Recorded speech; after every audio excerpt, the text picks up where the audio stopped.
And the countdown expires. Welcome in, friends. It is another Monday. Hashtag Real Race Talk. It is the Revved Up Sports Show. Showtime, Bobby Chaffee, Rodney Rodriguez, all of you, as we do it once again. Bobby, man, this is the end of the year. This year's just flown by, man. It's like you look up, boom, it's gone. It's a whirlwind, man. It's crazy. Well, it happens that way every year, right? I mean, you sit there and you're like, this year's going by slow. Like dog days of summer, like, damn, this year's going on long and all of that. Mm-hmm. And then boom, here comes New Year's Eve, and you're sitting there waiting for a drink and making sure everybody, first off, make sure everybody parties responsibly this year. That's number one. If you remember, buzz driving is drunk driving.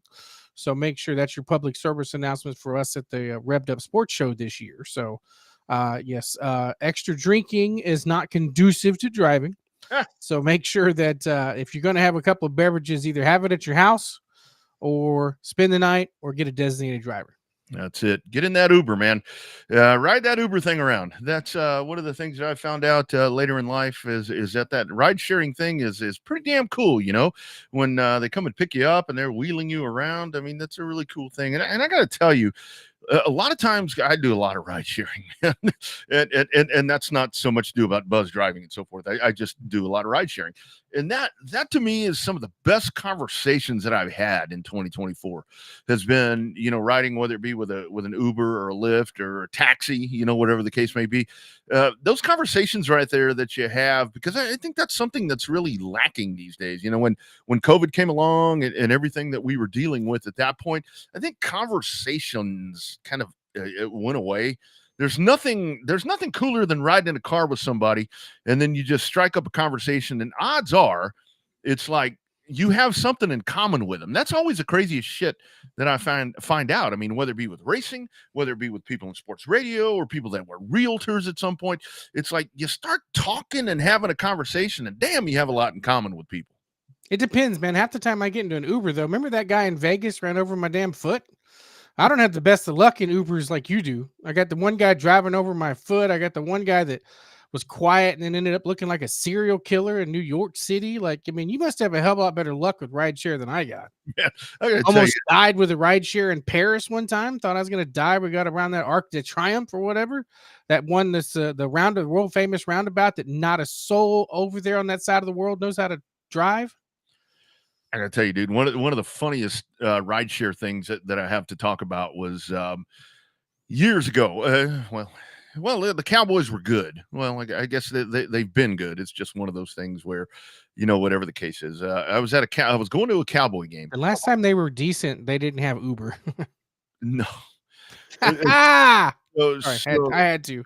So I'm riding. Yeah, I'll give you that one. So I'm riding around. I'm riding around trying to get to the Cowboy game. And the dude picks me and another dude up, and he's like, okay, AT&T Stadium or whatever. So we're sitting in traffic, and it's gridlock, and he's like, how bad do you want to get there? And I'm like, dude, they kick off in 30 minutes. I want to get there pretty fucking bad, at this point. And so he's like, you got $20 cash? I'm like, yeah, I did. So I gave him $20. This dude takes us through the back roads, and it was like white knuckle. He's like, hold on. Don't give me a review. Don't report me. This dude's doing all kinds of shit, man. It was like riding with Kyle Larson.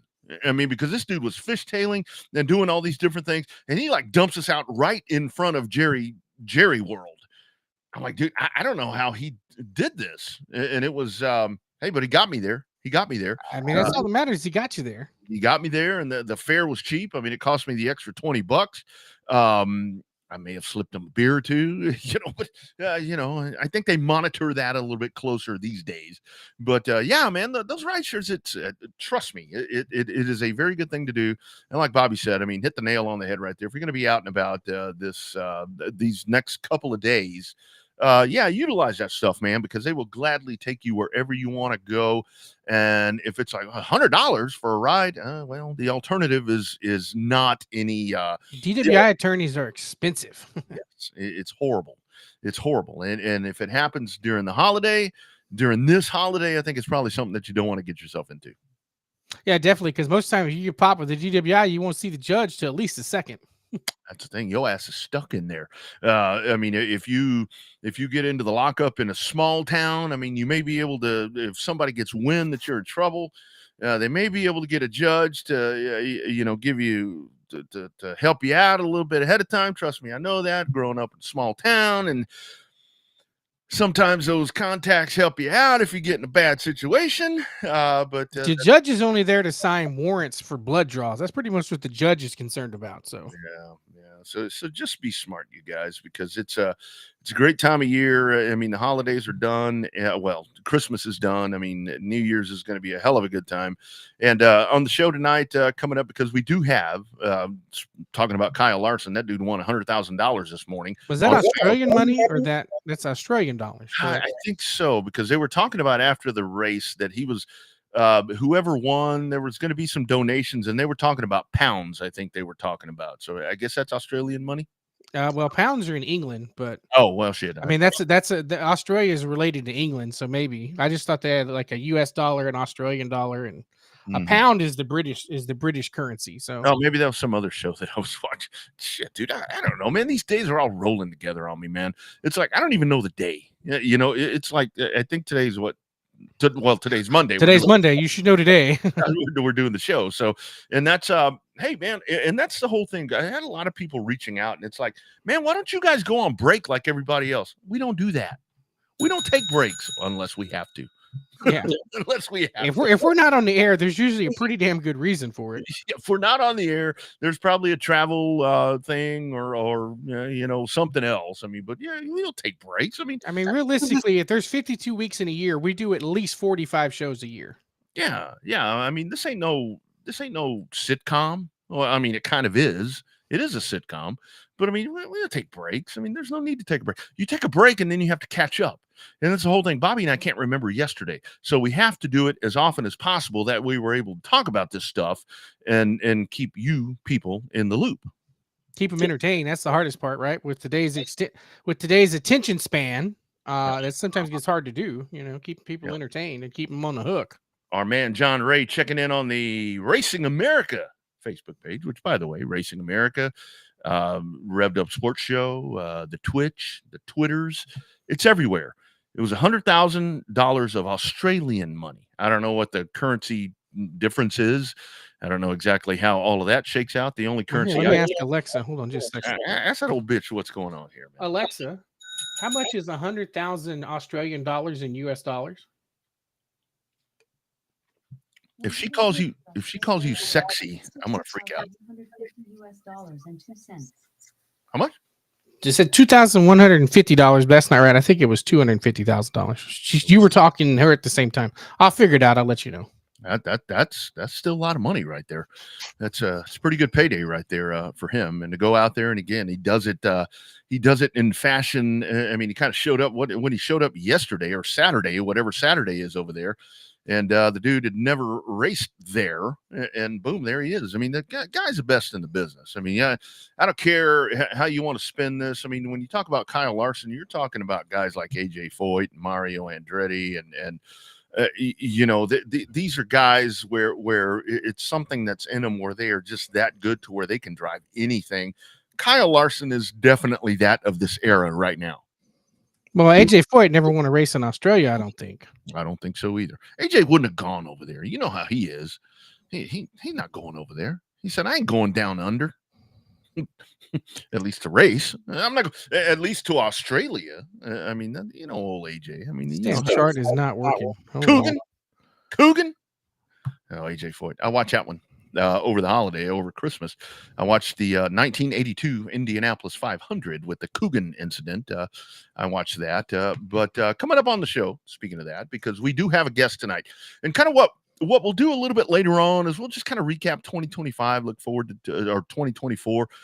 Look forward to 2025, just some of the thoughts. And again, all the chat lines are open. If you're on the Texas Sports Unfiltered free audio only app, 512-222-9328 is that Coda text line if you want to check in there as well as we go along. But we'll just kind of do all that. Right, I got it figured out. Oh, here we go.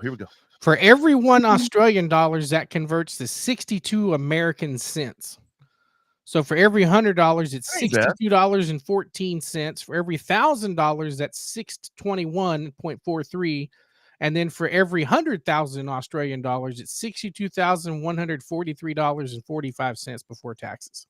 Hey, that ain't bad. That's pretty good. That's pretty good.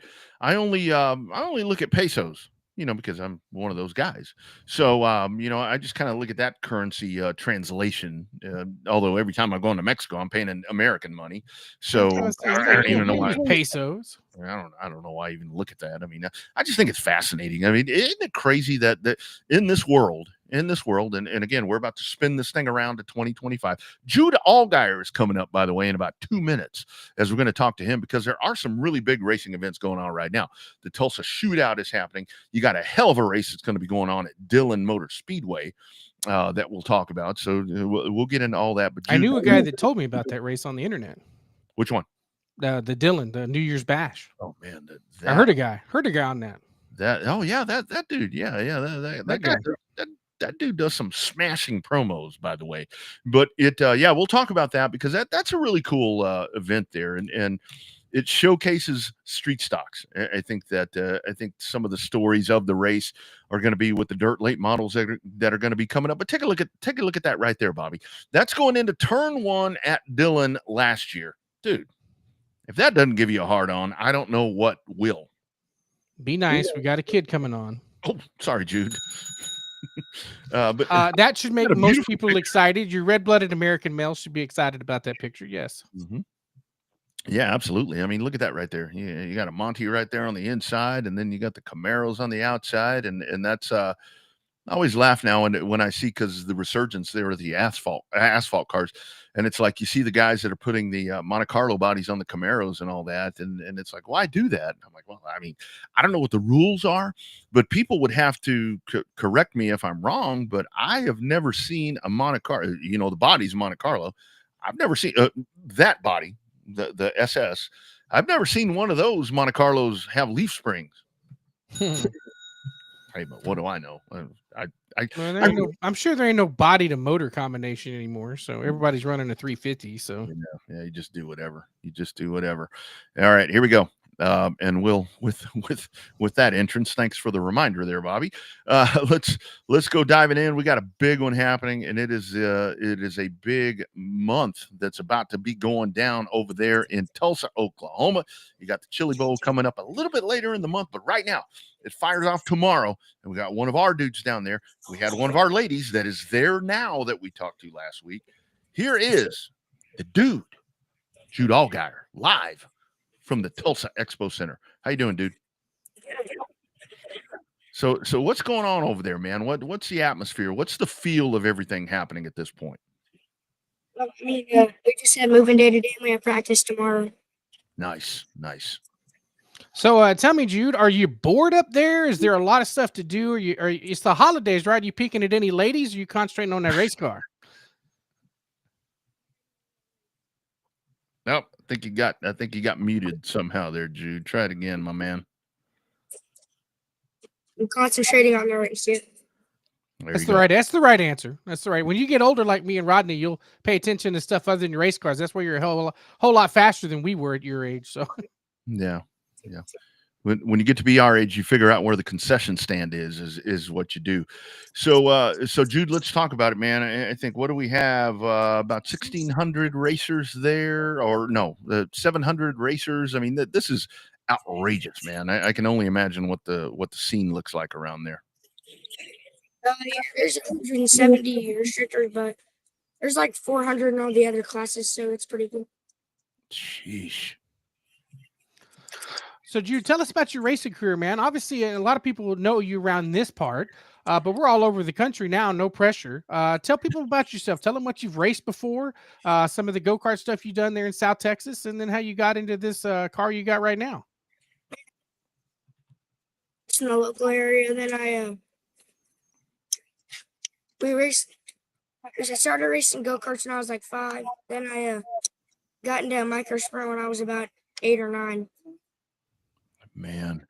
So kind of talk about that part, because you get a lot of kiddos that start out and they may start out in something a little bit slower, something with fenders on it. But you have dove in here into the open wheel stuff, man, because it's so much about reflexes and kind of talk about that with driving these machines the way you do, and you drive them at a very high level, I'd like to say.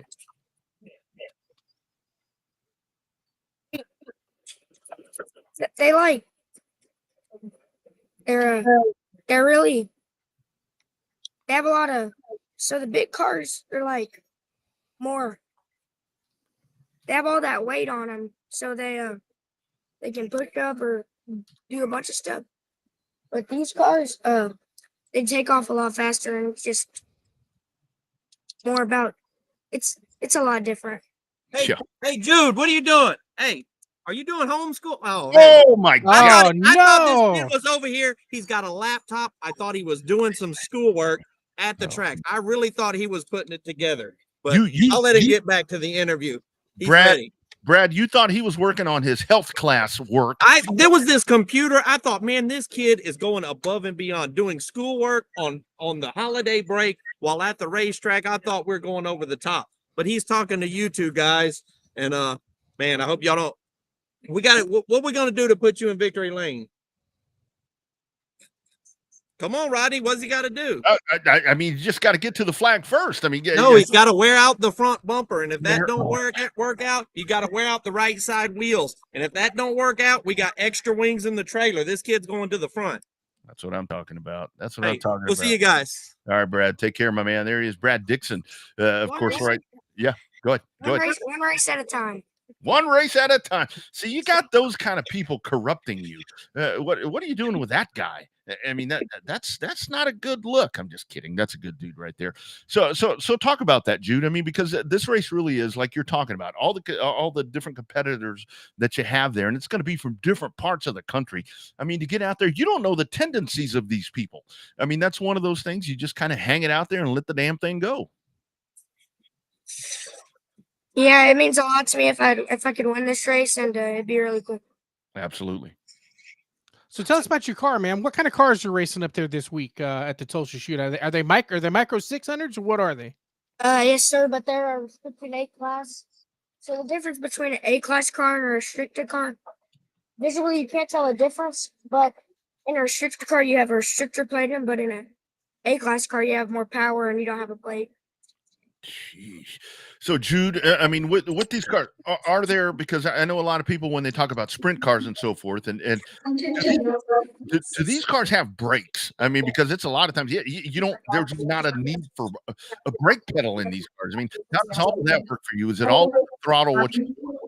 Sir, what did you say? I'm sorry, the thing came on. That's all right. I know you're in a crowded place over there. So is there the brakes? I mean, are there brakes on the car, or do you work everything with the throttle and the wheel and trying to drop that backside over that right side over the corner right there?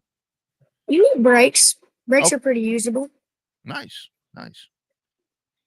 So we know Brad said the goal is to just go wide open, use up as many front bumpers as we can, or as you can. So don't let him sway you, right? It's not the Lone Star 600 that you're racing at this time. It's the Tulsa Shootout. But so tell me about that, though. I mean, you're a young dude, right? So it's like some of the younger kids, the older guys had a different mindset, right?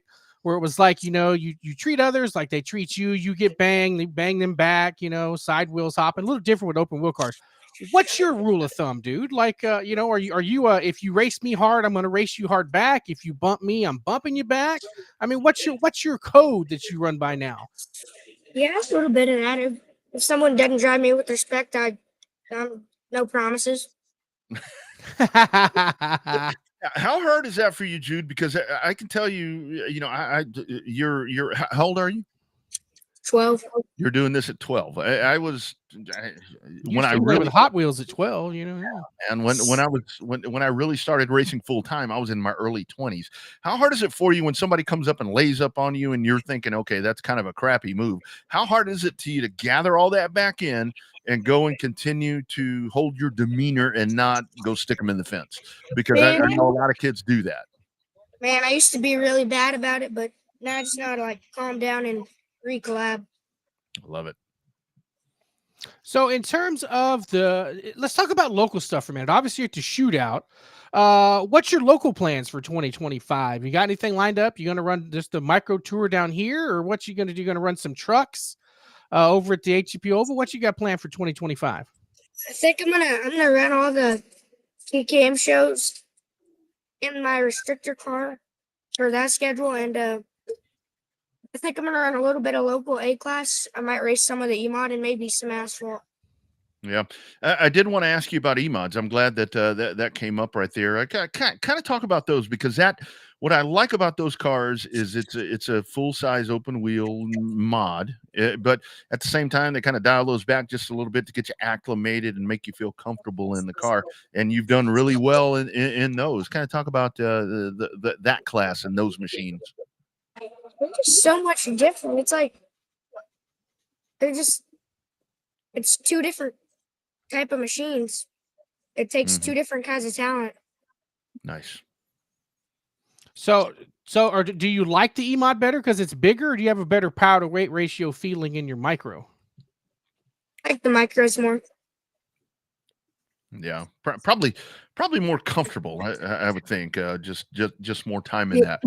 So Jude, what besides racing? Let's take racing out of here. What do you do for fun? I mean, like if you don't have a race, do you ever have time off from racing? I mean, because you guys, I mean, then you get into karts, you guys are going to be karting. And what do you do when you're not doing this? I play basketball. Oh, look at there. Nice. All right, we're gonna put you on the spot. Who's the best basketball player ever? Michael Jordan, Kobe Bryant, or LeBron James? Or Larry Bird? Kobe. And I'll give him that. As long as you didn't say LeBron. As long as you didn't say LeBron, I'll give you Kobe. Oh no. Yeah, Kobe. I tell you, man, that's a sucky loss, man. And we're coming up on that. So kind of your thoughts for this, Jude, for the shootout. I mean, you got to contain yourself. You got to figure out, because this is all about, you got to advance. It's not about running maybe one B main or whatever you want to call it. How do you prepare yourself for everything you're about to get into, man? Because there are a lot of people there that want to be in that main event like you do. I normally watch the replays from last year, and I will. We got a pretty good pill draw, and I'm hoping that I can win my heat race and just one race at a time. Absolutely. All right, dude, I see lots of pretty stickers and names on that card. Now's your pop quiz. Since you're not at school, you're on school break. Now's your pop quiz. Who's all your sponsors you got to thank for getting you to the Tulsa Shootout? Okay, Septic Pick, BSI Racing Development, Branda Farms, Ace Transmission, BLS Construction, Dam Services, WR17 Chassis, Kenny Montgomery, Lost Lagoon, Napa Auto Parts, Melissa Valley Transportation, 317 Awards, My Rodeo Realtor, All Gears Big Red Wrecker, KR Promotions, and Nasty Cookers. Nice. That's Well good. done. That's good.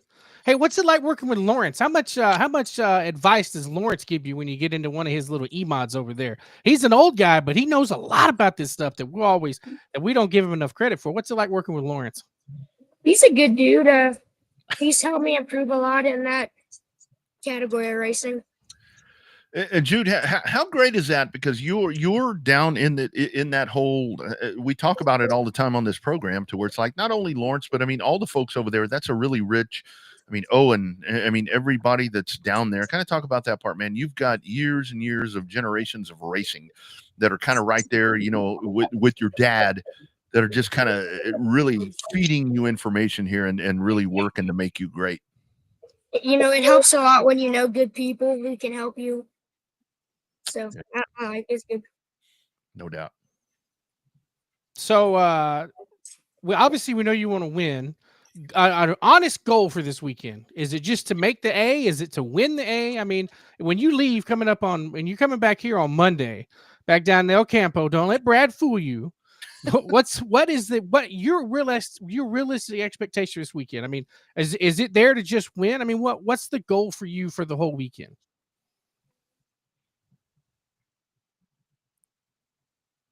My main goal, but first, just worry about winning the heat race, winning the qualifier, and locking into the show. Then worry about winning. Nice, Jude. That's So a good attitude to have, dude. that's right. That's right. Last one for me. Are there any nerves? I mean, like thinking about this and looking around and seeing everything that's going on right there. You seem super composed. I mean, you seem super chill. I mean, is there any part of you that's like antsy? It's like, man, let's get this going. I mean, I'm tired of sitting around. I mean, what's kind of the mindset right now? Yes, I'm ready to get it done. I bet you are. I bet you are. All right, dude. Well, good luck there in the shootout. Say hello to Riley Allen. You guys both have something in common now, that you guys both been on the Revved Up Sports Show. So y'all can shake hands and go say hello. She was just as nervous as you were. So she's up. I don't know. What is she? Is she number 84? I can't remember what number 21. she is. So it's 21. 21A. I think she got 21A and 21R. So you two are probably going to be together racing at some point as this goes on. But anyways, dude, so have a good time. Enjoy yourself. Come back on the show. Let us know how you did.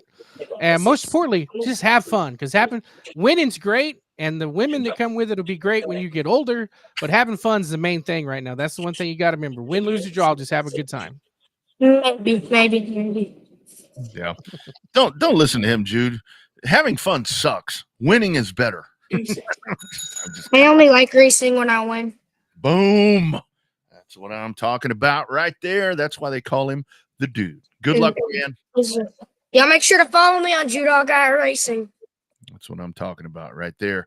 That's what I'm talking about. All right, dude. We'll check in with you after it's all done. We'll be checking in on Flo as well, my brother. Yes, sir. Thank you. Take care, my man. Yep. You bet. There he goes. Jude Allgaier, the Tulsa Shootout. Lucky. God, that'd be so cool to be doing that right now. Be a lot of fun. Imagine they had that when we were that age. Yeah, man. That's why kids are so advanced now, because there's so many more racing opportunities. Obviously, about the only thing you had a chance to race back in the day when we were that young was kind of quarter midgets, really. That's what all there really was. There wasn't, I mean, you didn't even, I remember when, in my generation of racers, when I was like 14, 15, 16, the fact that Mark Kudimski was racing at 16 as the same age that I was, that was insane. I couldn't believe that there was somebody my age racing. Now you come through and it's like, well, you know, it's not uncommon to see a kid 12 years popping in a late model or a pro late model or something, because they have so much more stuff to race with, the micros and the quarter midgets and all the developmental stuff they have now. So it's pretty cool to see. I just kind of wish that we had more of that back in the day, but maybe that's why we have more of it now, because we didn't have it back in the day. Yeah, man, that was always a thing, you know, for me. It was, I mean, yeah, they did have, I mean, you know, you had quarter midgets and all that. And I mean, looking back, a lot of the folks that have come through the ranks, you know, that were my age, they did. I mean, they started in that, but it was kind of a different mindset back then, to where, you know, me, I mean, we didn't get to do that. I mean, it was one of those things to where it was, if you want to race, you go out there and you build a damn Nova or Chevelle or, you know, whatever the case is going to be. And that's where it was so different now, to where there's actually like ranks now, to where you can kind of do this and do this a little better. You know, when you start out, I mean, I talk about it all the time, Bobby. When I started racing full time, I mean, the first 6 weeks that I raced at Austin, I wrecked 6 weeks in a row, and it was like destroying shit. And it was like, it finally got to the point where Dad's like, look, if you keep wrecking stuff, we're not going to do this anymore. And that's kind of where the tide shifted a little bit. And I tried to figure my shit out, but it's, to to be able to have the opportunities, and again, this is, we can talk about the kiddos, but I know with Jude's dad, he really does have a great support system right there that do all they can. I mean, look, I mean, full disclosure, when this came up last week, when Riley was on this show, I got a text. It's like, can Jude be on your program live from the shootout on Monday? I'm like, absolutely. And you know, the other thing, here's the other thing that we can talk about. We talked about this last week on the show. You know, the other thing that happened this week that happened last week, Jude's camp, much like Riley Allen's, blew this thing out on social media saying, you need to check out this program because this dude's going to be on. And that is how you do this nowadays.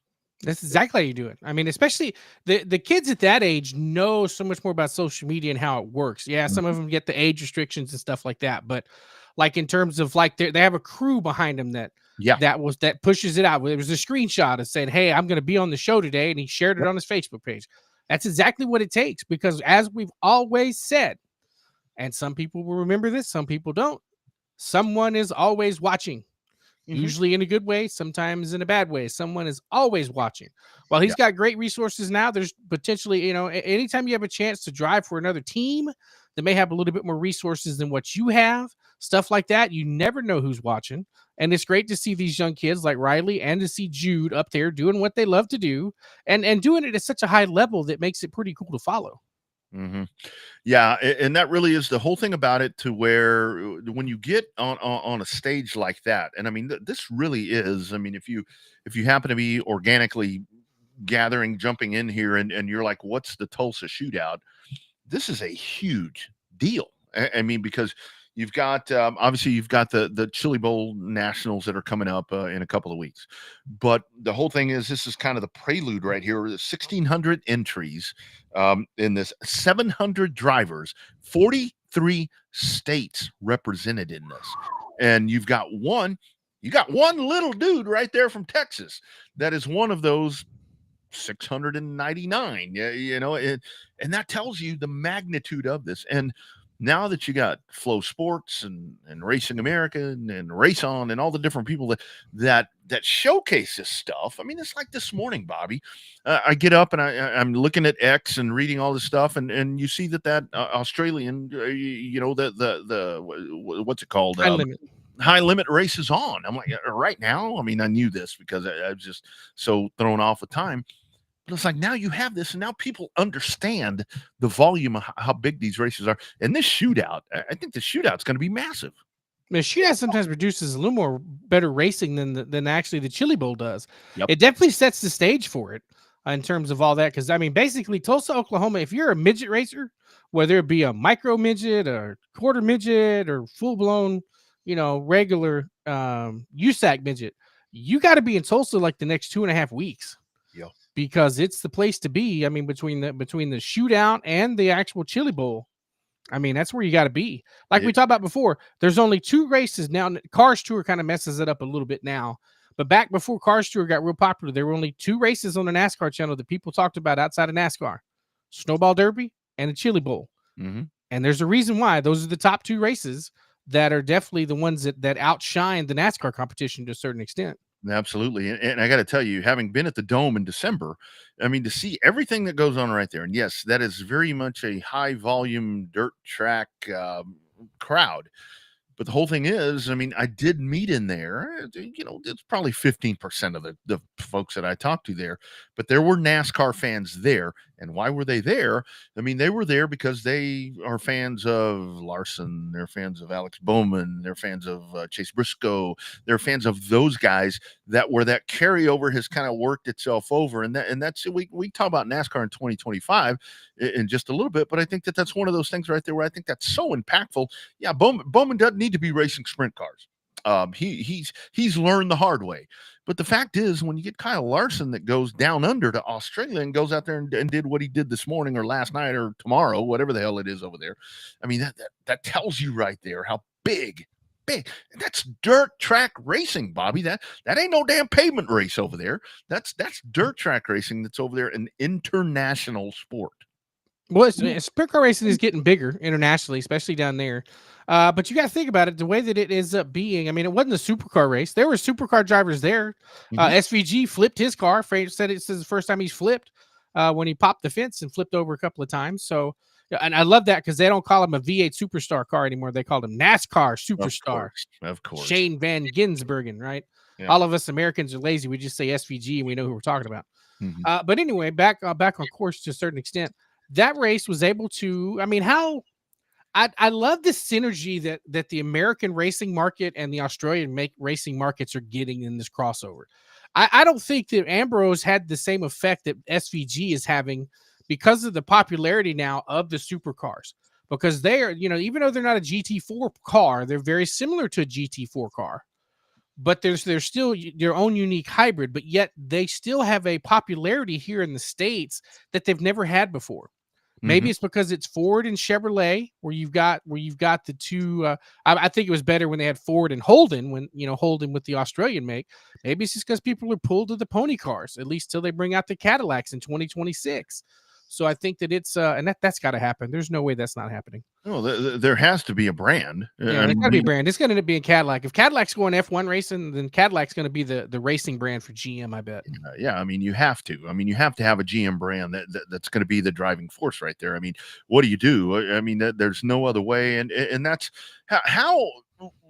Just think about this. So when we talk about like kids right there with Jude and with all the kiddos that we've talked about right here, and I think it's a very different when we talk to the racers that we talk to on this live cast, which we're live every damn Monday right here, guys. When you're watching one of these things, unless it's one of these corny things that is put together, corny revved up thing. If it says revved up short or revved up whatever, it ain't live. It's something that's taped. And that usually means that I've had a couple of natty lights and I'm like, let me record something. That's how that happens.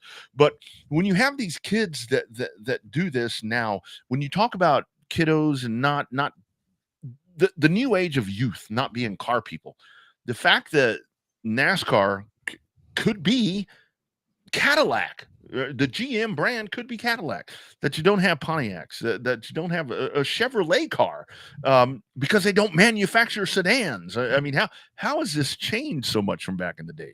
It's crazy. I mean, the only one that is willing, that has openly said they're going to die on the V8 sword is Ford. They said they have no problem being the only domestic car company left that produces a fun as hell V8 sports car.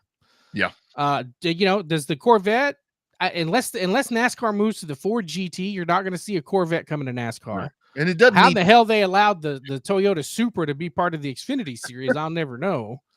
I mean, money was the driving force behind that, but sure. But yeah, but I mean, the fact that they're racing Chevrolets. They're not racing Camaros because they don't exist.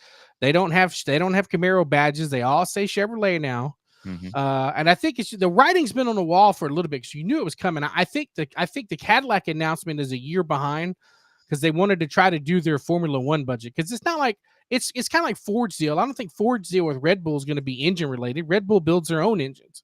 It's more of a marketing and a collaborative technology effort between Ford and Red Bull. Same thing with GM and the Cadillac. Cadillac's going to run Ferrari motors when they get into F1 till they get their own engine that's redone for, the new power plants in 2026, wherever they come from. So I think that, and if you think about it, of all the GM platforms, Cadillac, you said Cadillac's the only one with a sedan. It's crazy. 2-door or 4-door. Cadillac's the only General Motors brand that has a 2-door or 4-door sedan.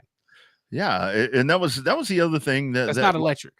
Yeah, well, yeah. I mean, and that was like I was talking about this weekend, because I was hanging out by myself. I mean, obviously the football was on. I mean, you had some football games that were torturous, so it's like, okay, let me go back and watch some other stuff. And I'm watching, the Oldsmobiles and the Buick Regals, back in the early '80s and all that. And it's like now, and that was the thing with.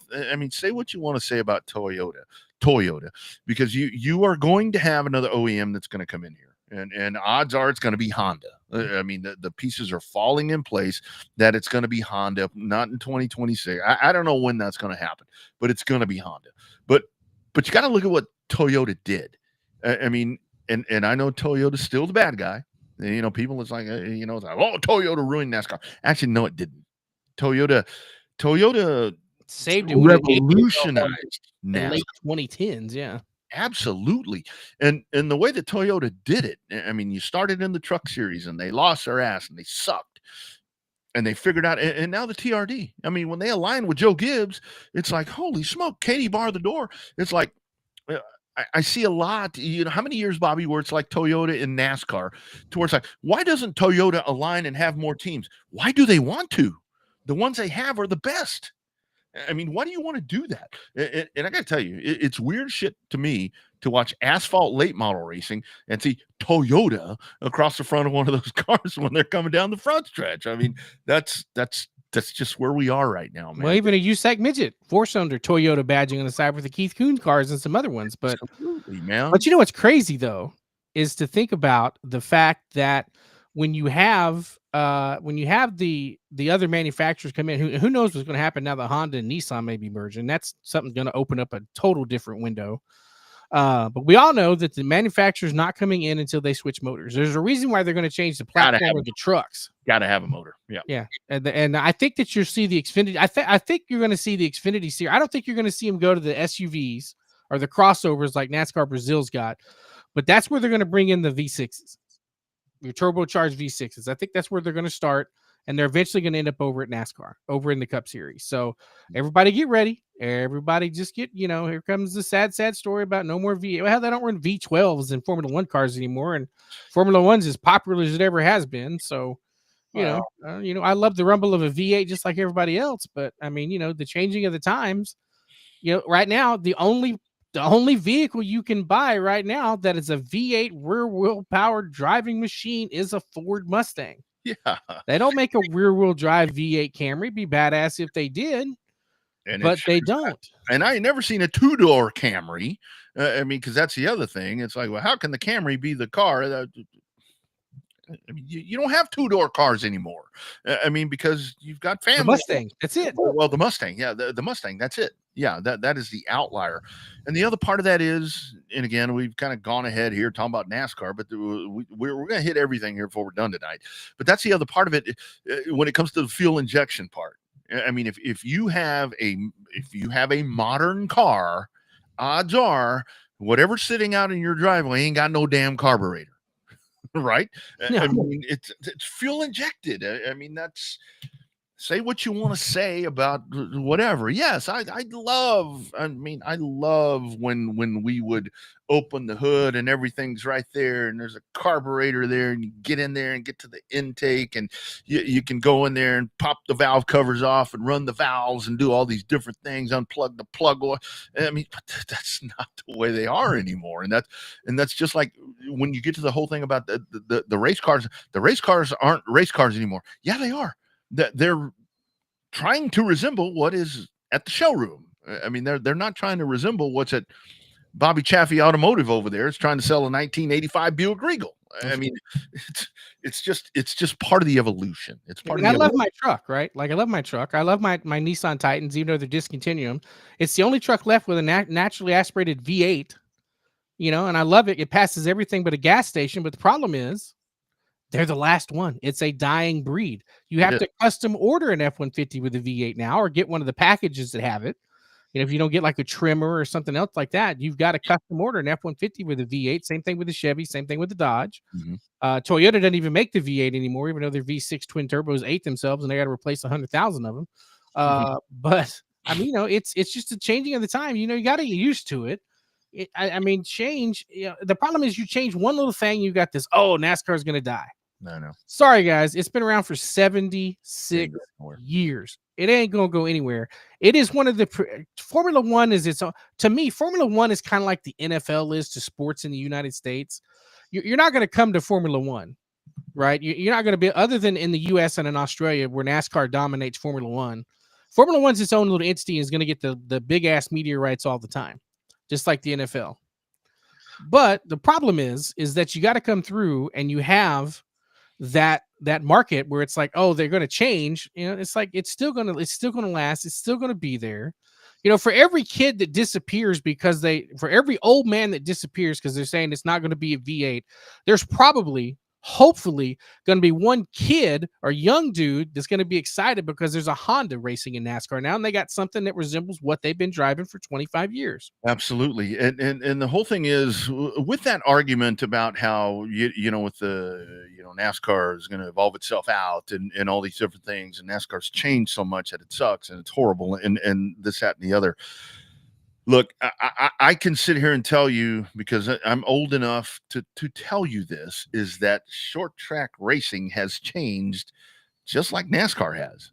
I mean, it really has. I mean, the cars all look alike. I mean, I'm sorry. I don't care if it's dirt or asphalt. I mean, I'll start with asphalt. I'm going to pick on asphalt first. Pro late models, super late models, they look alike. I mean, you can tell the difference.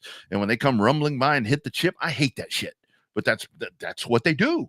I mean, back in the old days of watching super late models, or the original super late models, there was no chip. That was just horsepower, balls to the wall, pucker the seat, and get to the other end of the straightaway. And those days are gone. And those supers and the pros, they all look alike. The only thing that resembles something different is an outlaw or a UAR sportsman. I mean, that's the only thing that looks different. And that's a whole different argument. There is no stock stuff anymore. I'll pull this up again because you got the race that's going to be going on at Dillon coming up this weekend. And I think that's what's so cool about this is there's a little bit of a variation right there of what stock car racing is supposed to on pavement. I'll refrain from using the term I used earlier. But I mean, that right there, that's what you're longing for right there, in my opinion, if you want asphalt racing. It's few and far between. It is very few and far between, Bobby. And we sure as hell ain't got it around here. But, sportsmen and pure stocks and the different things that you see along the Gulf Coast, that's the closest thing that you're going to find. But this right here, it's gone. I mean, it's gone. It's not very often that you're going to see that stuff anymore. Well, but even to me, in my opinion, those street stocks, the Mid-Atlantic street stocks and the Upper Midwest CRA All-Star street stocks, I mean, there's nothing street stock about those but the bodies. Yeah. You don't go to junkyard and buy hubs and shit for those cars. You Right. You can't find anything at a salvage yard for those. Yeah. I mean, it's basically, yes, it's a metric chassis, but I bet if you took the metric chassis apart, took the body off of it, set it next to a late model, they probably look pretty damn similar. Mm-hmm. Other than maybe the clips looking a little different, but Well, I mean, they're going to be a lot of the same ideas. Like they said, if you can't afford to run a super, you want to run it in a pro. You can't afford to run the pro, you want to run it in the outlaw. Can't afford the outlaw, want to run it in the super street stock. And you want to run it in the pure, the sportsman, it's a trickle down effect the whole time. That's why racing gets really damn expensive. And I totally get the point when it comes to like looking at those cars that we're looking at. I mean, to be able to go to 5-star or whoever it is and buy that 81 Camaro body and buy that Monte Carlo body, that is a cost saving thing because you can't go to the junkyard and get it anymore. I mean, for one thing, try to find a junkyard. You ain't gonna find it. It's not environmentally friendly. I mean, you can't store a bunch of wrecked shit around here like you could back in the day. But I mean, for that point right there, I mean, I remember when it got to the point for us when they started allowing the upper and lower control arms and ball joints and all the different things that were stock appearing or stock type, it was very much a cost saving thing that was really good for stock car racing. I mean, on pavement. Again, this is just pavement what I'm talking about, because it really was. I mean, those upper control arms and those lowers and all that shit, I mean, as much as you bend them, they got really hard to find. But this is where it came back to, again, I'm going to sit here and start harping on the shocks and all that. It's like when you get away from the stock shocks and all that kind of stuff, I mean, that you're spending money. And that's kind of what's really hurt that. Those cars look great. But I will say they really do seem to have a good handle on that there in that division. But again, this is where we go back to the outlaw versus UARE sportsman thing that we've talked to Cody Brusso on here, where Ricky's gone in and he's really tried to curtail that into making that sportsman thing a little bit more conducive for the racer. And it seems to be working where they run them. But it's always that whole thing where it's like, man, I want to go faster. But I don't want to spend money, but yet I'm going to spend money. That's kind of that whole argument there. It really is. mean, that's the way that the trickle down effects work. I mean, all the time. if you think about the way that's the whole the racers are their own worst enemy, right? It's like when they somebody talk about getting adjustable shocks in a factory stock. Nope, you don't do that because you're already spending money on the shocks you got that you're building. I mean, I understand it makes sense to have adjustable shocks, you know, where you can say you have one adjustable shock instead of 16 regular shocks that you got. Yeah. But, you know, just pretty soon you're going to have 16 adjustable shocks. It's just the way that it works. That's the economics of racing. But, you know, you talk about those parts that you buy in a catalog now being more cost effective and stuff like that. They're cost effective till they get stamped by a sanctioning body. That's the whole thing. And it's like, why are you doing that? We're trying to cut down the cost of racing. And you mentioned factory stocks. I mean, I saw kind of looking towards 2025 and with NASCAR, we kind of come back around to that about what's going to happen with the Cup Series. It's a big year in Cup. I mean, the fact that they're going to Mexico to me is just a really big thing. I mean, because boom, there you go. You're stretching out, going outside of the United States. But I mean, I saw that Boot Hill, I mean, right here, kind of in our neck of the woods. I mean, close enough to throw a rock and hit it. You know, we'll say that Boot Hill. The rocket launcher. The factory stock spring nationals that are coming up in May. I mean, you want to talk about spending money. I mean, I think it's $30,000 there that's going to be on the line there, dude. That is going to be massive. That's going to be huge when it comes to factory stock racing. And we're seeing how that thing's blowing up. And, you know, we talk about factory stocks all the time, and we've talked to drivers on this program time after time.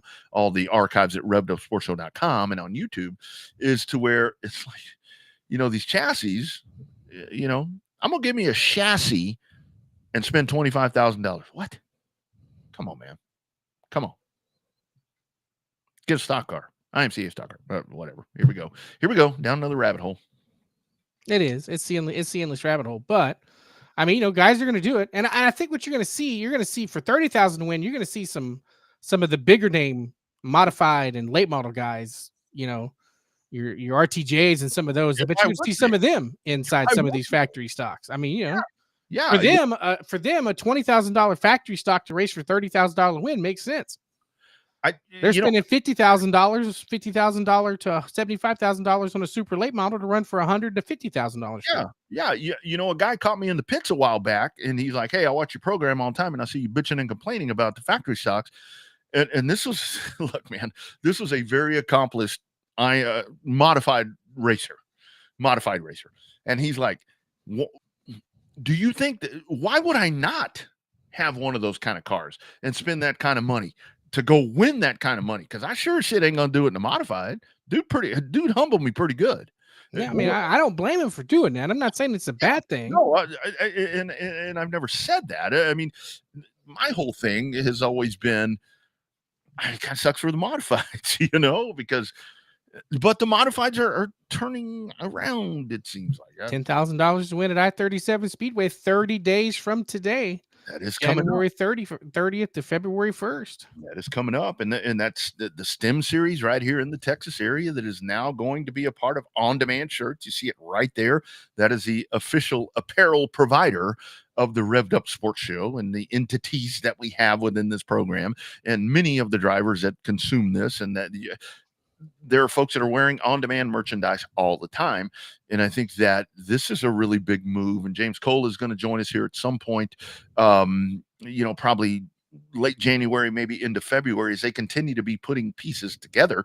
Man, I think this is a really huge move for the South Texas IMCA Modified Series, to where when you partner up and you put these two things together, you've got a series that's growing. You've got a business that is growing. You put these two together, and I think that they're about to do something pretty badass in 25. Yeah, we haven't been privy to the schedule. I know a couple of the scheduled dates, just that I know they're working on it at certain racetracks that we're affiliated with, or that I'm affiliated with. So I know that they're working on it. Also, big news coming up at Texana, coming up on the 1st. I got inside information on it. We may touch on it before we turn off the show. But definitely some big, really good, interesting information coming up at Texana for the 2025 season they got down there, which will include a couple of Stems races. I don't know exactly how many, but I know they are indeed working with James Cole and KR to try to get some Stems races there at Texana Raceway Park there in 2025. But yeah, KR's doing good things, dude. He's got that big racing show coming up this weekend. That's gonna be fun. I'll be up in the Dallas region. I'm just not gonna be far enough over to be able to go see him and say hello, because I'm going up there for the Texas State Bowl game. But I won't be able to make it all the way over to where he's going to be at, that far over in the Metroplex. So I wish him the best of luck. But that's gonna be a fun show. That's a pretty good deal that he puts on every year. That really is, and there it is right there, the Texas High Performance Racing Auction that's coming up, and it's one of a few. There's going to be in the Oklahoma area, in the first one, I think it's the first one that happens right here in Texas that Bobby's talking about. That's over in Bonham, like Buck Bonham from Honeysuckle Rose. Willie Nelson played that back in 1980 with Diane Cannon. There you go. There's your old tidbit movie. But check it out right there, raceshow.net/Texas. And that really is, I mean, that's a pretty cool thing right there. As you can see right there, the admission is, I mean, super cheap to get in there. I was actually thinking about, if I could get some booth space, I was actually thinking about it. I mean, I don't have a budget to be able to go do this. I was thinking about trying to drive up there and maybe trying to give some swag away for the company that I work for. But I mean, that's a really cool thing right there. And I think that with everything that's happening there with Stims, when you get those pieces in place, I think because you have to have that. I mean, because you got to be in front of people. You have to keep. I mean, it's like that's the one thing that kind of, I don't want to say it irritates me, because I totally get it, but it's like during the off season, you see it with short track racing more here, not for our friends that are, you know, up north and different places. It's like, it gets really quiet. And you know what happens when you get really, really quiet? You go out of sight, you go out of mind. It's like, you got to keep reminding people, yeah, we're not racing right now, but we start in March, or we start in February, or we have this, or go to the website and check this out. We've got new caps, whatever, because you got to stay in front of people. Because if you give them just a little bit of a break from you, they're going to forget about you. That, friends, answers the question earlier about why this show doesn't take breaks. Because if we take a break, you ain't going to fucking come back and watch it when we're off for 2 months. Probably not. Not I hope. I mean, I would hope that you would, but gotta stay in front of everybody. Hey, you got to ride to the auction. Let's take a look right here. On the way to the auction, actually, I can drive up there. I mean, I've got a vehicle. I can drive over. I would actually need to drive my vehicle if I was going to do it. But I really think that's something great. Look, we're just coming off of PRI. And I've talked to so many people in the industry where it's like, you're not going to believe what I heard at PRI that I can't talk about right now, because I heard it on the down low. It's something that's good. It's things that are going to really magnify and help our industry. And these are the kind of events where that stuff happens. And I think what Kevin's doing here, I mean, that's what we need around here. We need a lot more of that. No, I mean, what Kevin's doing is, I mean, it's going to tie in. I'm sure you'll see some Stims merch up there, potentially, hopefully, there at his trade show. Also, you know, the keyword in Stim, South Texas IMCA Modified Series, I have a feeling that they will be racing north of the Brazos at least once or twice there in 2025. Nothing official, not breaking any news, just have this gut feeling that some of these other tracks that don't race IMCA Modifieds on a weekly basis or a semi-annual basis will be running Stims cars. I mean, I think we talked about it last year. I think a show at Hot would be, you know, if they ran one of those Memorial Day shows at Hot with Stims, that'd be badass on a Saturday night instead of a Friday night, or a doubleheader, run Friday night, run Saturday night with Stims there at Heart of Texas. That'd be a hell of a show. That'd be one to go to. Well, I've always thought right there, because for the longest time, I mean, Heart of Texas was the one that was really trying to get the, you know, they were paying $1,000 to win a week, you know, for the modifieds, and they would bring them in every week, or have them on the card every week, I guess I should say, but it just never worked out. And then when they brought in Tom's, you know, when you had the Touring Outlaw Modified Series, that was something that worked out really well to where the car count that was usually 6, Tom's would come in and it would double it, you know, 15 to 16. And I don't know what the status of all that is to where, if you're going to get into a situation to where the Stims, and I don't know if we're going to get into a muddy situation there to where they're going to be stepping on each other's toes, because that's what happens a lot of times. And I hope that's not the case, because I do think with stems, and I think kind of with the revamping right here. And look, Jacob Horch is one of these guys where we can talk about, look at 2024 as we kind of bookend the year right here. That's a dude that put his ass on the line right there. He and his family. He put racing on the back burner. He was still racing, but I mean, this dude went out there and took a flyer to do this. And why did that series work? They were, fair for the most part. I know that you still had people bitching about whatever, but you know how that goes. Everybody's going to bitch about something. But this dude put his ass on the line right there, kind of put racing on the secondary back burner. He and his dad went out there and built a series, and now it's growing. And that's sometimes the way it has to work. Yeah, I mean, I think it's a good thing. But hey, dude, you got that text I sent you the other day, right? Yes, 9. Working on it right now. Okay, good. I'll stall. Yeah. But yeah, no, I mean, I think that the when you start running a series is not easy. I remember when Cody and I used to do it with the Tom's cars, the limited modifieds on asphalt. It's a lot of work. I mean, he put in more work and money than I did, but it's a hell of a lot of work. You remember running with the dwarf cars, trying to be, working on dates and all that stuff. So, that's when people want you, that's one thing. Coming up with the money to pay you is something totally different. That's a completely different ring on the ladder, is how you come up with a racetrack to pay for purses, and you pay for money. So that becomes a challenge in its own right. So yeah, I mean, everybody likes to see sprint cars at a racetrack. Sure they do. But you know how much a sprint car race costs a racetrack to put on? Especially when your sprint car series are limited and you only have a couple of options, and they're pretty much eligible, or they're pretty much able to charge whatever they want. Yeah. No disrespect to the sprint car series at all. It's just business, supply and demand. That's what they teach you. Rule number 1 in business school: supply and demand. Yeah. That's, when you only have limited options, sometimes your cost goes up. They've got the leverage. I mean, because like we've talked about, you put sprint cars on that marquee, and I will say that I have noticed a little later or more recent now is, I mean, even sprint car racing's getting a little saturated, to be honest with you. I mean, you've got obviously you got the 410s, the 360s. I mean, you've got high limits, World of Outlaws. You got all of that. I think that's one of those things to where, like, when we talk about super late models on pavement, it's like, leave that to them. Don't have and I don't mean this in a bad way, don't have a knockoff series. It's like, and I'm not talking about UARA, because you got ASA, UARA, you got the ACT Tour. Those are like the staples on pavement. But don't go in there and try to do different things. And the pro late models are not a knockoff series of super late models. They are pro late models, and they are clearly that. But it's like sprint cars now, it's like, I don't think it carries quite the same weight. It seems like when we used to talk about sprint cars are in town. Yeah, but which ones are they? Because I think people are more educated now to where it's like, well, it's not the insert sprint cars. And they're like, I don't care about that. I don't care about that. Your hardcore sprint car fans care about the 305s. It's your average fan that the racetrack is trying to get are the ones that don't care and don't need to know and don't know anything about the number associated with the engine. Yep. And that's a thing, because I think people are starting to figure out the differences in the sound and the whatever.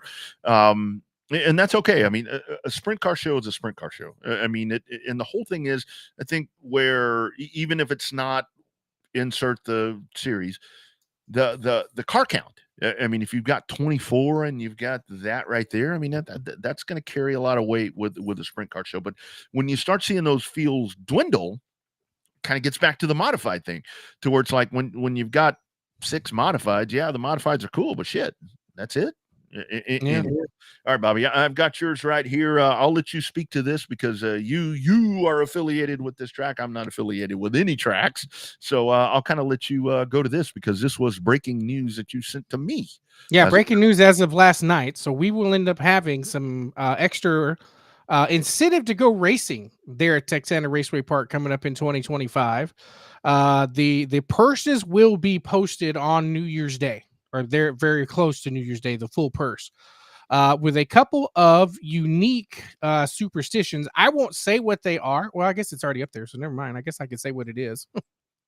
If there are more, basically the class limit is going to be determined by any class with 14 cars or less will have the second place pay posted, right? Now, thanks to the work of some sponsors and some other stuff, any class with 18 cars or above will now any class, any of the regular weekend classes, your hobby stocks, factory stocks, e-mods, and limited sport mods, 18 or more cars, they'll have $1,000 to win for the purse if there's 18 or more cars. I think that that's a good way to start out the season. I think that you'll see the E-mods take care of that, and you're almost going to be close to that in the factory stocks, depending on how many factory stocks show up on a given night. So that's really good for the racers. So Texana openly admitted, while I am not part of the direct management team, I am in the know down there because of my affiliation with them over the last 4 or 5 years. So I try to promote what I call my home track. The best that I can. So that's some cool deals with Cord and Winding, those guys working down there for 2025.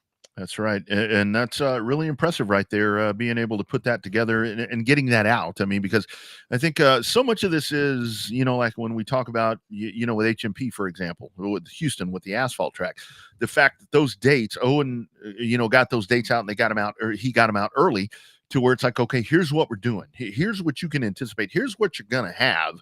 And I think that right there, and a lot of tracks are doing it. I mean, Marianne and Cotton Bowl, Marianne and H, I mean, they've had their schedule out and they're really good at doing that. And the other part of that is, I think, to where it comes down to be really beneficial for the drivers is like that right there with that racetrack. What you can look at is once the other schedules come out, you can kind of factor in, okay, this is what because it is. I mean, there's a lot of options. There's a lot of options. And I think what tracks have to do, like right there, what TRP is doing, Bobby, is that you're kind of trying to single yourself out to where it's like, let me try to win some of that business, because it is. I mean, it's like going to Walmart and Target and General Dollar and all these different places, to where there are so many different places that you can go. You do something like that and you start penciling in dates to where it's like, okay, this weekend I want to be at Texana. And I like what they're doing right there. I mean, you really have to do that because there's supply and demand, Bobby. You said it. And there's a lot of it. There's a lot of it right now.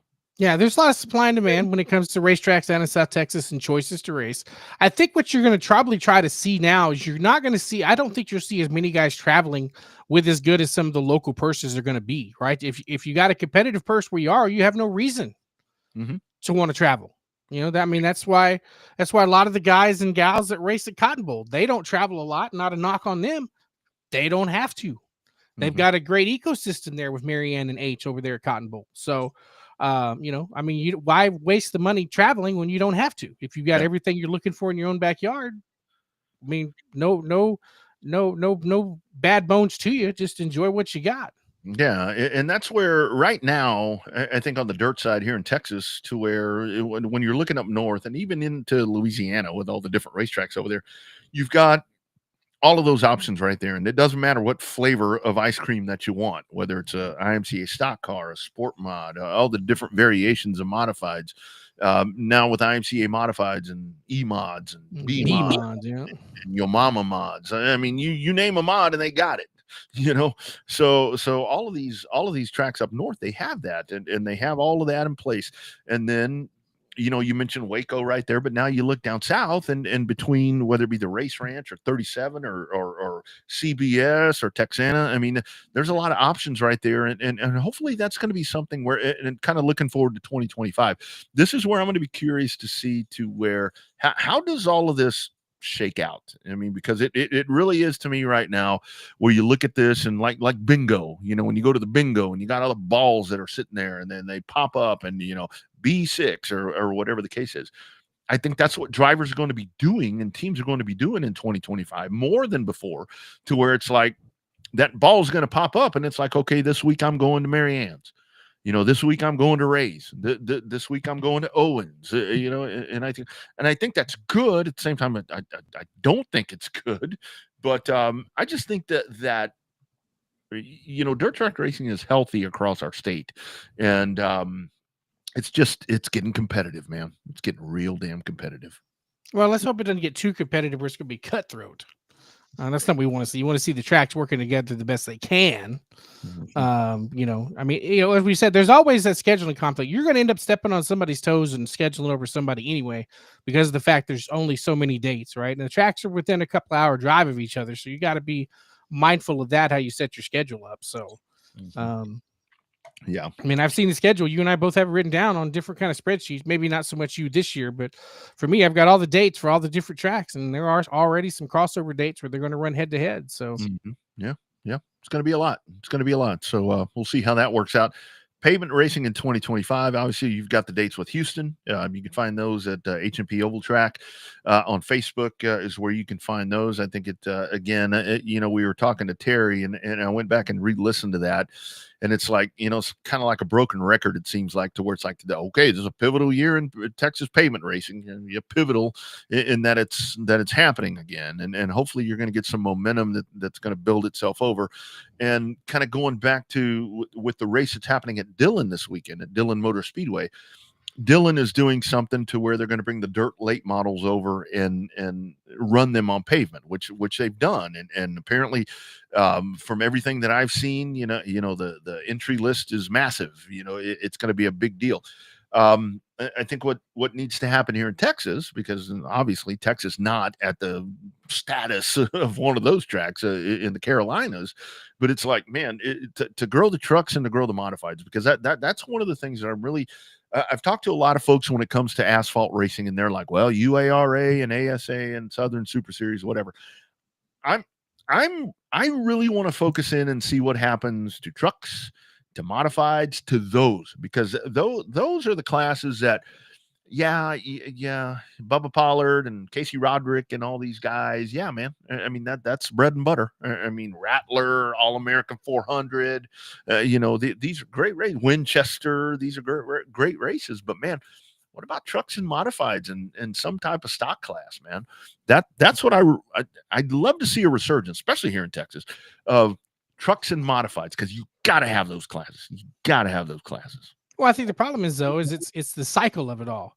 Where a lot of people are just either skipping the trucks, skipping the modifieds, and going straight from a street stock to, you know, or a wing sprint car, mini sprint, whatever it is, going straight into a pro late model, going into, you know, now we'll leave out the discussion about the money portion of it and the age of some of those drivers. But that's what you're seeing, is a lot of guys and gals skipping that class because they don't think it's worth it. Where in reality, it can be very beneficial to learn in a truck and an outlaw and a modified. Now you've seen guys like, we've got friends that are, you know, that have been in a certain series for a while, and now they've decided they want to try something else, but they're still invested in the local race program. Whether they're going from their truck to a modified, stuff like that, that's fine. You're still invested in the local racing ecosystem. But when you're trying to invest, you know, there are some people that we know that don't want to race locally, want to race nationally. Yeah. But then bitch when their stuff breaks on a national scale without testing it at a local level first.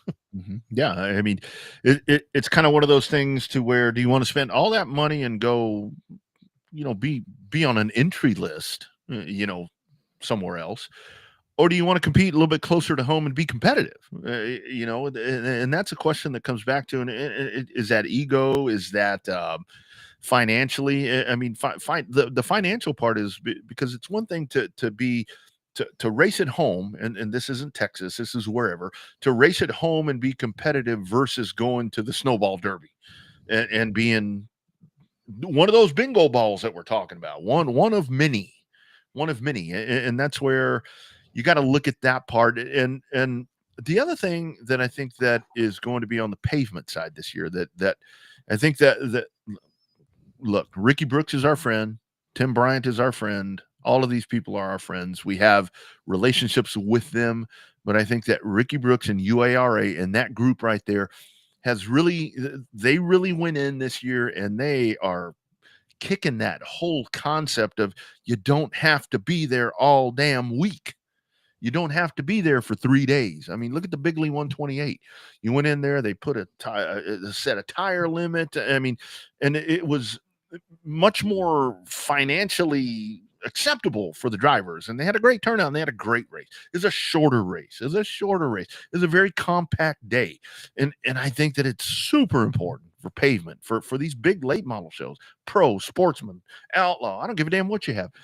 Condense that thing down and make it and dirt. I mean, I know the dirt people are going to say that's what we do because we don't have to be at the track till 4. Bullshit. You're there at 11 a.m. just like the pavement people.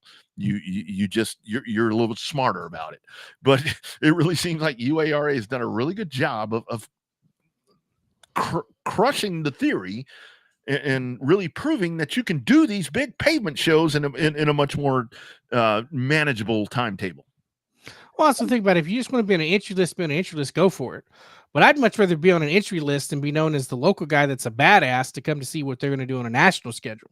Mm-hmm. Right? It's one thing to just be on an entry list to have your name. Oh, that's so-and-so from so-and-so. But versus, oh, damn, that's that guy from XYZ Speedway that's kind of fast over there. Wonder what he's going to do here. Mm-hmm. Mm-hmm. That's the way it used to be. That's kind of the way it needs to get back to being. In the age of social media, I mean, tweet your own self. But I mean, just because you want to see your name in a tweet, being on a pre-entry list don't mean shit. Half the guys on the pre-entry list don't even show up. Yeah, and it's a hell of a lot worse when you're on a tweet and it's like did not make the field and you're on that one, or crashed as the leaders were coming by and your name's on there. I mean, kind of work on the home stuff. And this, I mean, for Texas, for Houston, I really do, and I think that this is very much based with modifieds and trucks because Houston. Look, I mean, there's no doubt about it. The legacies and the legends and eco stocks and all that, man, they are great. I mean, they are great, and they're blowing the doors off of that place because you got a really good car count and the fans love it. But when it all comes down to it, I mean, from the days when you were there, Bobby, what do they want to see? They want to see the modifieds. They want to see trucks, pro late models. You're not going to have that there, but that's the stuff that they want to come out for because. And again, I think that casual race fans will relate a little bit better to those classes, but it's going to be a work in progress, man, because it takes a lot of money to field.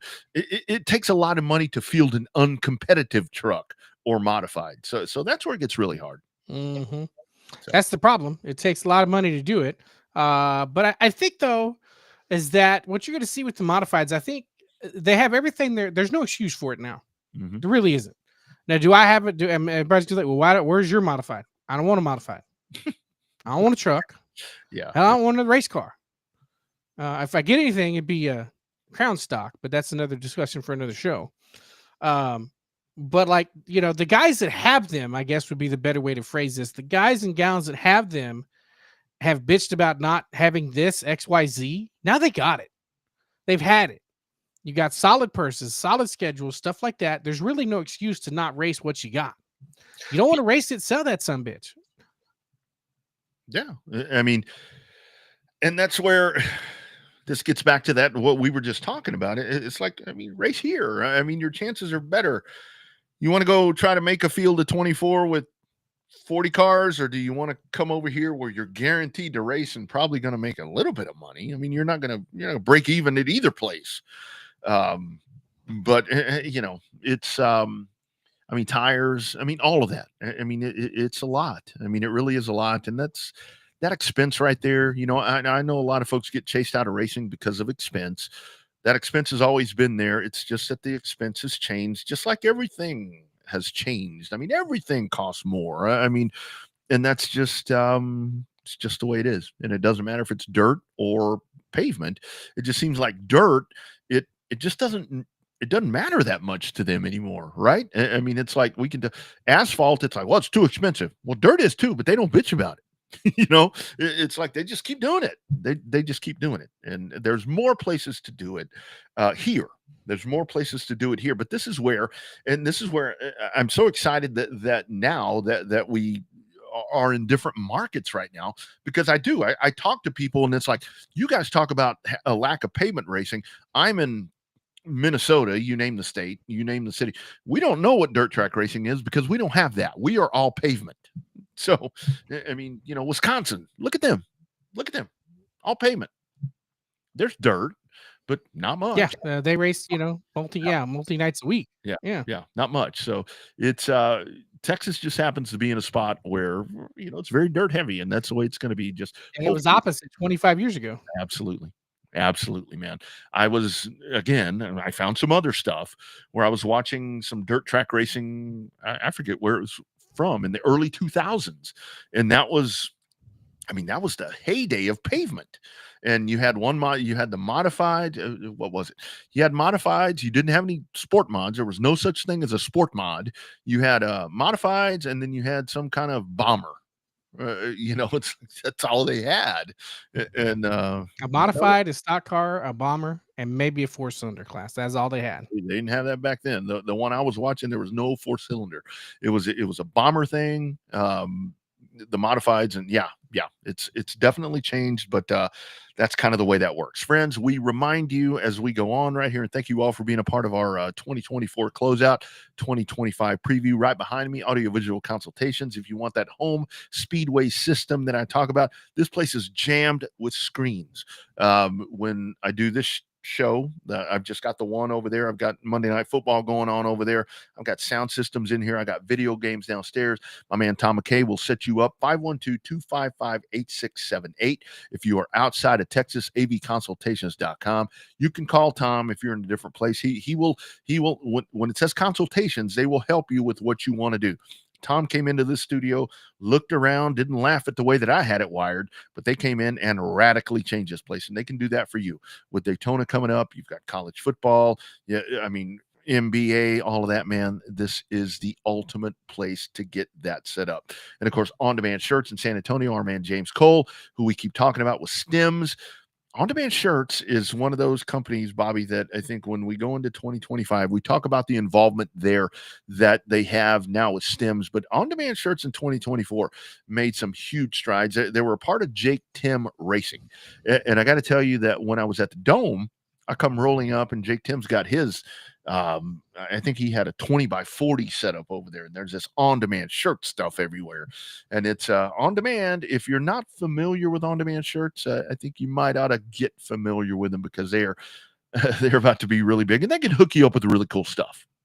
No, they can. I got to work with James to get my stuff done with my new logo for my new racing gear. So it'll be looking forward to a lot of stuff for 2025, working with James and the folks down there at On Demand Shirts. That's right. If you're on the YouTube feed, or I think the Facebook feed has it as well. If you're looking for Revved Up gear, it is right there. There's a link, takes you right to the online store right there, where you can be a part of that. All right, Bobby, as we get ready to close this thing out, I do want to kind of go down that national road a little bit. I hope we don't lose people, because I don't think we're going to lose this on Twitter, because I think there's a lot of folks that are dialed into IndyCar. And I saw something a little bit earlier in the week to where for that finale in IndyCar, what was that? A couple of months ago, 483 viewers for that finale on network TV. Lowest ever viewership that an IndyCar finale has ever had on network television. That was NBC, I think it was. They go over to Fox. Fox is already kind of pushing that Indy 500 thing. Man, I really want IndyCar to have a good season. I'm hoping that Fox influence is something that's maybe going to make IndyCar something a little more sustainable, because damn it, those are great drivers. The racing is great. I want IndyCar to finally get in front of people so they can appreciate this thing a little bit better. Yeah, but nobody knows who they are. I know, right? That's the problem. I know. We do, because we follow it. I know. That's the shitty part, to where it's like when you go and you look at it, it's like, man, this is a great slate of drivers, but nobody knows who Alex Palou is. And the dude has dominated a very loaded roster of IndyCar drivers. And people tune in for the Indy 500, and that's about it, just because it's the Indy 500. That's it. That's all. Yeah, I mean, that's it. That's the race that dominates the ratings, because that's the race that everybody knows. Yeah. So that's something that I really hope is going to set IndyCar at a different level. I hope that Fox is really going to. Fox has a season, so that season is a little more compact for IndyCar. But at the same time, I think that's a little bit detrimental, because like we talk about, it's kind of stretched out. I think the lack of ovals is something maybe with fresh eyeballs on this, maybe this is something that if IndyCar could get back on ovals a little bit more in 2026. I happen to think that the racetrack right here on I-35 would be great for them to race at. And I mean, Texas Motor Speedway, I think that could be a massive race, but that's not the place to do that. I guess. Not at least not till 2026 anyway. And not Coda. Over on the NASCAR side, I think with the Cup Series, I think you fire off and they're going to the Bowman Gray, and I don't know how that's going to be greeted. I think I like that they're doing that. When NASCAR announced that they were taking that lease or taking whatever, I think the writing was on the wall to what was going to happen. But I think no matter what happens right there, it's not going to be greeted the way that they're hoping, because it's going to be like, the Cup Series ruined Bowman Gray because they went over there and they didn't produce that horse shit that always happens over there. You didn't have all of that going on. They went and they changed the track and they did all these different things. I just think that as cool as it's going to be just like the Clash at the Coliseum, just in a different place. Well, I mean, you're going to get that was a cool race, or that was a fun race, but that's what you're going to get out of it. My interesting thing is that already thinking springboard to 2026 and wondering what they're going to do with the Chicago street race. NASCAR is like a 3 and done kind of thing. So this will be the 3rd year for the Chicago street race. Where are they going to take that street race next? They're going to take it LA, go take it to Seattle. There's a lot of places they could take it. They tried to take it to Long Beach, but that didn't work out. And now, with Penske, with everything that's happening there, I mean, could that be something to where that becomes a double header? I mean, I've heard that conversation as well, to where maybe you have a Cup and IndyCar double header, but I don't know. I don't know what's going to happen with that. I think the fact that NASCAR and I know a lot of folks have frowned on this, where it's like NASCAR's going to Mexico, NASCAR's doing this, and they're abandoning us. We haven't been the most supportive. They're finding markets that want them. Max Calles has told Bobby, you and I, face to face, drunk and not drunk, that NASCAR type racing in Mexico is massive. NASCAR type racing in Brazil is massive. They're going where they're wanted. I don't know what the American people or what the American fans are going to think about this race at Autodromo Rodriguez. But I can tell you one damn thing. It's going to be a hit over there. I don't care if it rains over there. That's going to be packed. Dude, they're going to pack. They're going to pack that place. They're going to show up and they're going to treat those guys like chariot drivers, because that's what they are over there. And I think that's going to be the biggest race of the year. I really do. I think it's going to be massive. Outside of your tent poles, that probably should be it's going to have the most focus of any race of the year. Yeah. And I think that's an Amazon. That problem with that race though, is not a network TV race. No. It's an Amazon race. I know. That's the messed up part. But I can tell you, the international media, the Mexican media that's on that's going to be on the case for that is going to be, holy smoke. I mean, this is going to be, I mean, I know Daytona's huge and Daytona is what it is, but I really think that this is on the international front. And again, the folks are going to say that the NASCAR doesn't need to worry about international. Well, I mean, yeah, they do, because it's lacking here in the States. I mean, it is to a certain extent. Like I said, they're going to go where they're wanted. Are they going to go where there's potential? Yeah. Status quo doesn't make you grow. Jumping out of the box a little bit makes you grow. So I think that's the biggest thing. I mean, if you'd have told somebody 5 years ago, not even 10, 15 years ago, where everybody says it's the heyday of the 80s, if you'd have told somebody that there would be Cup racing inside the LA Memorial Coliseum, there would be street racing in Chicago, they would be going to Mexico. Now, granted, the Xfinity Series ran a couple of really successful races in Mexico City, so that might not have been as big as of a shock. Now, if you'd have told them they're dropping Richmond to go to Mexico, that'd have been a shock. Well, but if you told people those things, they'd have told you were crazy. And that was just 5 years ago. So they're telling how much the sport's going to change in the next 5 years. Yeah. Yeah. It's just the beginning. I mean, Canada sitting there waiting. I mean, Canada's like salivating for this. Montreal wants a race so bad. I think it's just too. You just can't get there. Take them to Toronto. Take them to Ron Fellows' place. Yeah, absolutely. The truck races there were pretty good. A Canadian Tire Motorsports Park and Mosport. And it's like, how can you drop Richmond to go to Mexico? Well, the people aren't going to Richmond.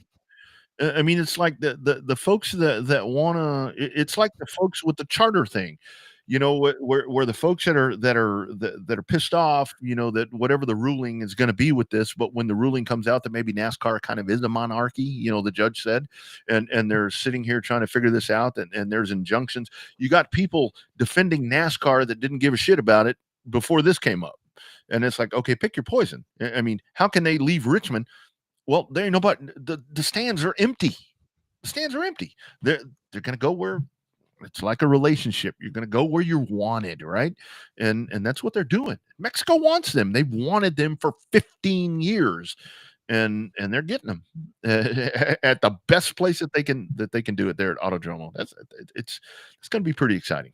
I don't know. The only thing that to me the biggest scheduling snafu in 2025 is taking the Xfinity race and truck races away from Darlington, or taking the Xfinity race from Darlington on Labor Day weekend. Mm-hmm. Placed it with a truck race, that's close, but you're taking the Xfinity races to Portland on Labor Day weekend. That to me, I get that you're bringing the trucks and the Xfinity cars back to Rockingham to kind of fill that void in that general region, but damn.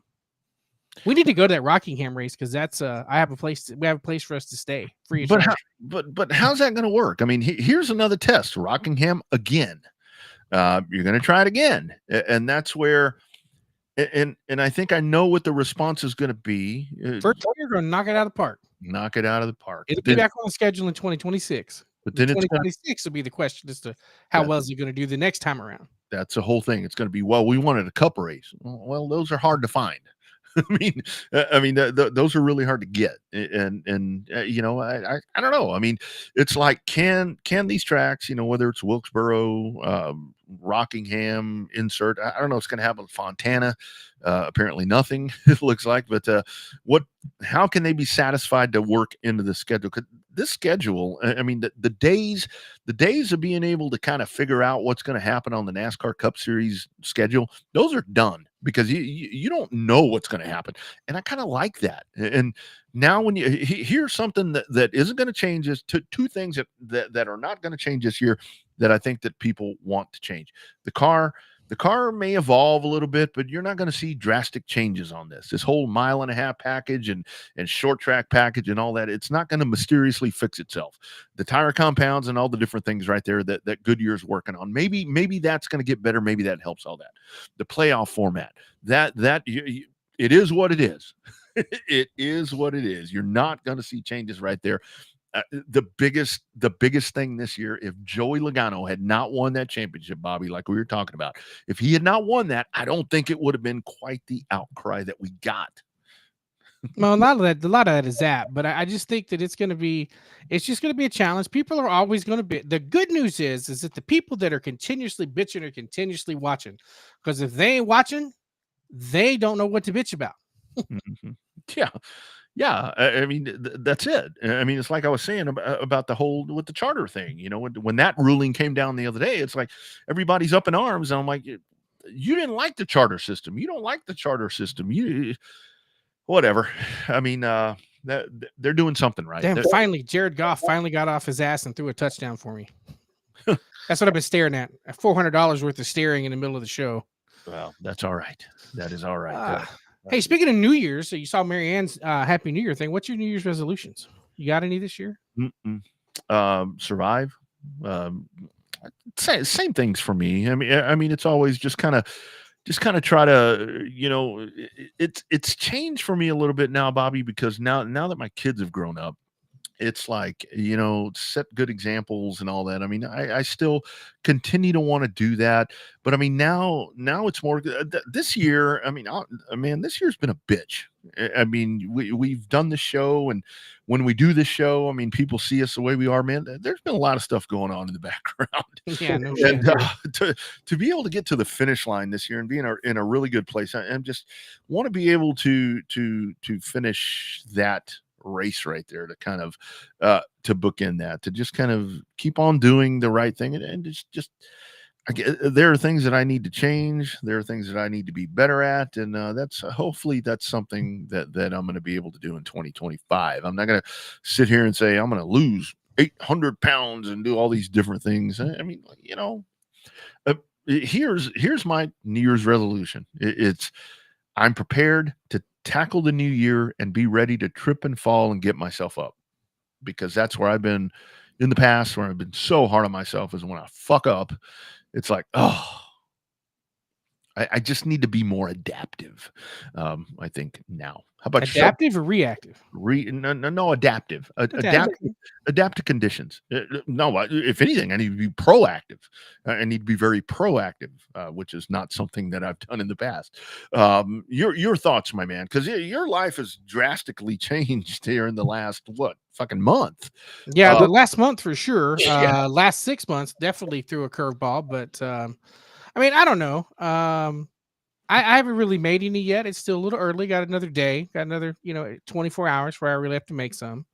I think I just need to try to just enjoy the good stuff and get through the bad stuff. I think that's the easiest way to say it, because you just gotta, we always have good times and bad times, but you just gotta kind of find that medium ground and make shit happen, and try to just go, do the best you can, whatever water you got. So Mhm. I mean, I guess that's the easiest. That's the best one I got for now. So Yeah.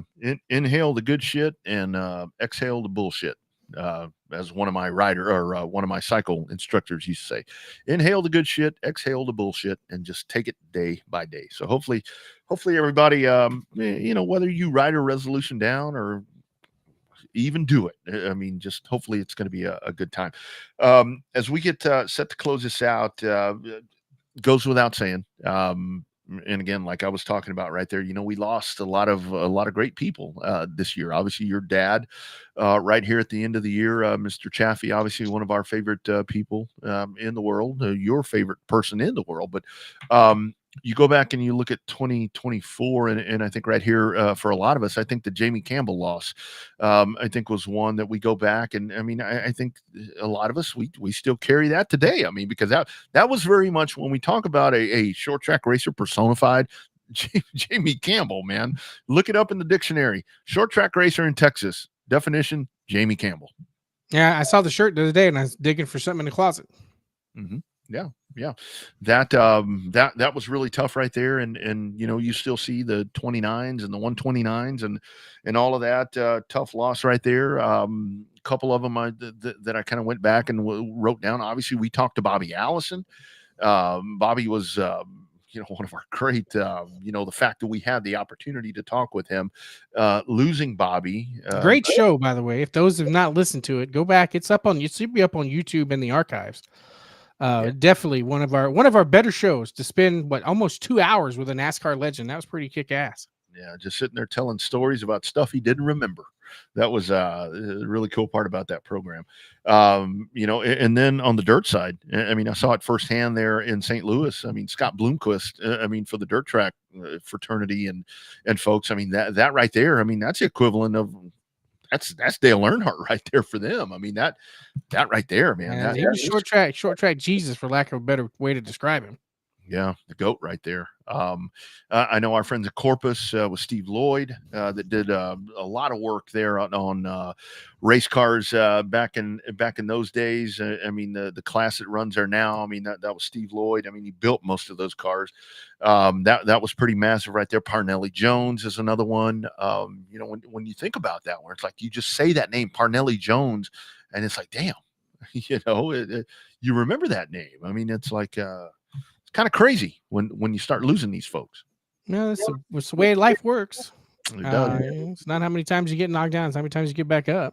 Well, Bobby, and then we lost a good friend of the show. It was kind of a weird relationship with him, because for a lot of times we couldn't get him on the air, and then finally he became our buddy, and he's ready all the time. I mean, Eddie Gossage. Yeah, is that this year or last year? I think that was this year, wasn't it? I thought it was April. I may be wrong. I thought that was this year.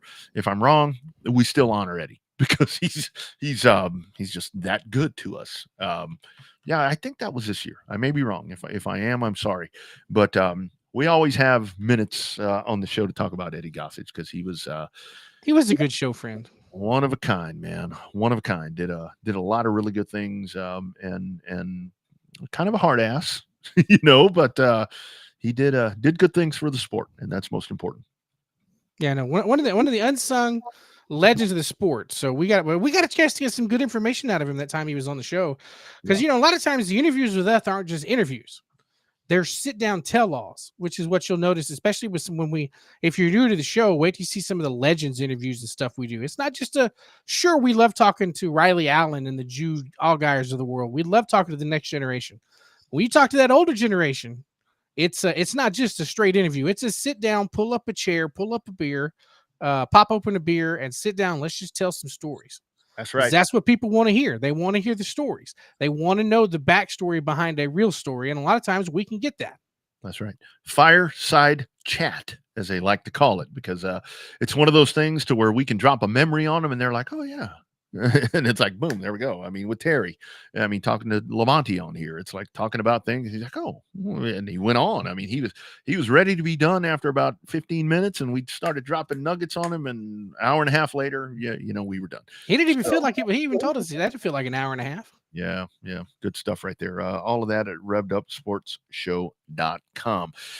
Don't forget, you've got obviously the Tulsa Shootout. We just talked to Jude Allgaier. You'll have that over on Flow. You've got the Wild West Shootout as well. That's over at Vado. That's about to get going right there. So you're going to That's a hell of a race, dude. You're going to see some badass super late model racing happening right there, along with modifieds there at Vado Speedway Park in Arizona. That'll be going on. You got the Dillon race that's going to be coming up this weekend. You can catch that on Racing America, and it's just the beginning. It is just the beginning of what's going to be a really, really massive year in 2025. This short track thing just keeps growing. Short tracks are now huge events, and I am so excited and looking forward to this season coming up. It's going to be a lot of fun. I'm going to enjoy just a little bit of downtime between now and then, but got to work with a few other things. Got some other stuff that has changed priorities to a certain extent with the developments over the last couple of weeks, but definitely I'm still going to hit the ground running when it comes to short track racing coming up in 2025. But I got a little bit of time got some projects and stuff to do, a little bit of projects to do before I get there. So. Yes, sir. It is coming up, and it will be here. And again, like Bobby talked about, for the folks right here in South Central Texas, I mean, you're doing it into January, man, and you got a big one, 10K to win over at I-37. So pretty good little springboard right there to get that thing started up. It's going to be a lot of fun. Looking forward to it. Yeah, looking forward to it. All right, you guys, enjoy your New Year's Eve. Enjoy your New Year's Day. Like Bobby said, again, Bobby's the voice of reason right now. I mean, do it smartly. Do it as smart as you can. Just get out there and enjoy the time. And let's go to 2025 and do some really cool things. It's going to be a lot of fun in 2025. Best wishes to all of everybody that's out there. If you're new to the show, stay tuned. Check out the archives. I'm sure you'll find somebody that you would enjoy, both on a local, national, and legendary basis. Check it all out. We are indeed the show that started it all. 8 years strong, running from the bottom to the top. So check out the archives if you're new to the show. If you've been there before, pick up an archive and listen to it again. That's it. Because it's all about having fun. That's what we like to do on the show. We feel like we try to do that every time. That's right. Share the hell out of it. Subscribe if you're on the YouTube side. Check out the website and ride with us in 2025. We've got some big things coming up, and looking forward to covering everything from local to regional to national. We cover it all right here. We're live. It is a live cast for a reason, because it is live. Mondays, 6:30 Central, 7:30 Eastern time, right here on every outlet that you're checking this thing out. So we look forward to 2025. Bobby, have a great New Year's, man. Be safe, enjoy the football, and we'll do it again next Monday. All right, man. Have a good one. All right, you guys, check in. It's RevvedUpSportsShow.com, #Real Race Talk. We'll see you next time around. Have a great 2025.